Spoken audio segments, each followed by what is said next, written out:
My name's Arik. This is Jonathan.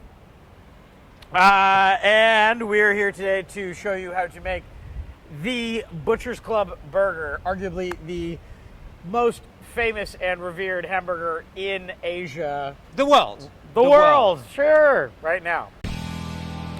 Our burger starts with, obviously, beef. And we use three particular cuts. What are those cuts, Arik? What do we have? Right, so we've got three cuts. We've got rump, we've got chuck, and we've got brisket. We dry age these cuts very lightly, as they don't have a huge fat coverage around the outside. And we dry age them for about 14 days. Now, that's just enough time to allow an excess of moisture, blood, water to evaporate out, and also adding a little bit of flavor from the dry aging process. What are those flavors? We get a little nuttiness, slight cheesy, blue cheesy notes, a bit of smoky, earthy kind of flavor, just gradually beginning with 14 days of aging. Now, typically for our steaks, we age them for about 30 plus days. 14 days isn't quite enough to get a steak to have all the flavor that you would hope for in a dried steak, but it is enough to give you a little bit of textural and flavor change. So we do a ratio of 3-to-1 to each of our cuts. Now I'm just going to take a chunk off of each of these cuts. Let's use this. There's our brisket. I'm going to take a What's smaller chuck. This is a chuck roll. Comes from the shoulder. Slightly smaller piece of chuck. And then again, The pièce de resistance. an even smaller piece of rump. Now the rump is probably the most flavorful of these three cuts. And it also dry ages the best. So we don't need quite as much in there to get the flavor that we're looking for. So we're going to mince this beef up. Okay? So we got our professional heavy duty mincer. He's kind of cram the beef into it. Reminds me of last night with Johnny's sister. Get that all nicely minced up. I think the point to note here, this is steak. It's not cheap cuts of meat. We're not going to add anything to this beef. So You don't it's all need to. very good You don't need quality, very flavorful on its own. And we're just very simply going to take a nice handful of it and very loosely pack a ball, because you want a kind of crumbly, coarse texture when you're eating your burger. And that's it right there. That's the patty. That is the Butcher's Club burger. No additives, no fillers. We're going to put a little bit of our burger seasoning. What's in that? On the top and the bottom. I can't tell you that, John. I'm sorry. Should we cook it? Yeah, let's cook this up.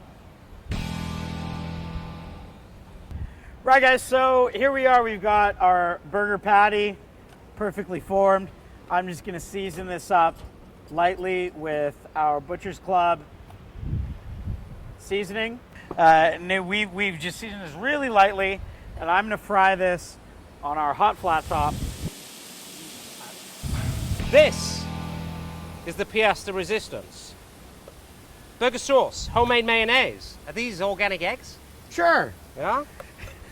The onions, we grill them in their skins, gives them a caramelized kind of flavor, texture. And this, whose secret recipe is this? So that's just it's a combination of seasoning, salt, herbs. What do we call this? This is secret sauce. This is our burger sauce, yeah. So we like to keep it a bit simple with our burgers.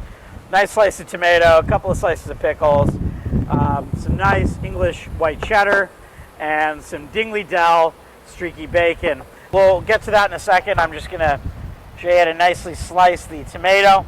We want a decent... Is that tomato or tomato? It's tomato, John. It's tomato.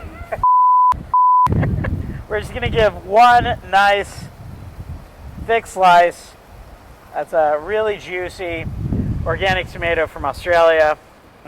And then we've got these lovely dill pickles from the States. And a couple nice slices of that also go on our burger. And that's it. It's pretty simple.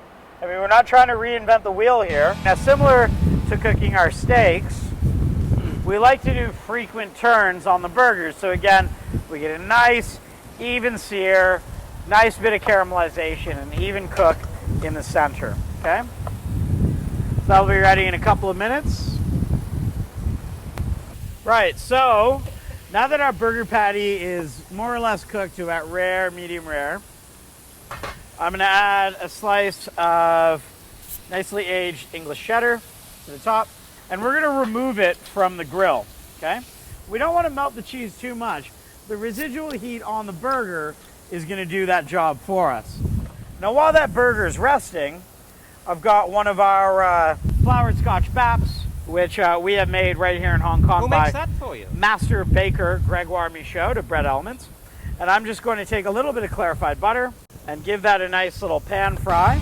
Clarified butter is butter that's been melted, and the milk solids and the fat are separated. So it's essentially, you know, the equivalent in It's like look me to, and him. I'm clarified, he's not. right? I'm going to take 2 nice slices of our Dingley Dell bacon and throw that on there as well to crisp up a little bit. Now, on the bacon, we like to add a little drizzle of honey. The nice salty, cured flavor of the bacon mixes very well with the sweetness of the honey and the pepper. Now that our burgers had a bit of time to rest, I'm going to show you how to build it, okay? So bottom bun, nice thick slice of tomato, couple pieces of our dill pickle. On our top bun, nice little large dollop of our caramelized onion signature burger sauce. Our well-rested burger patty, cooked nice and pink on the inside.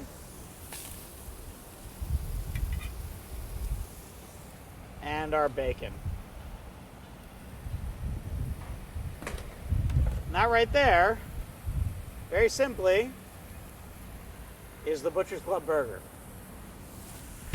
So to show you how it should look, I'm going to cut it in the middle, cut it down the middle, and show you how that should look. Well overcooked. All right, let's just cut that bit out there, guys.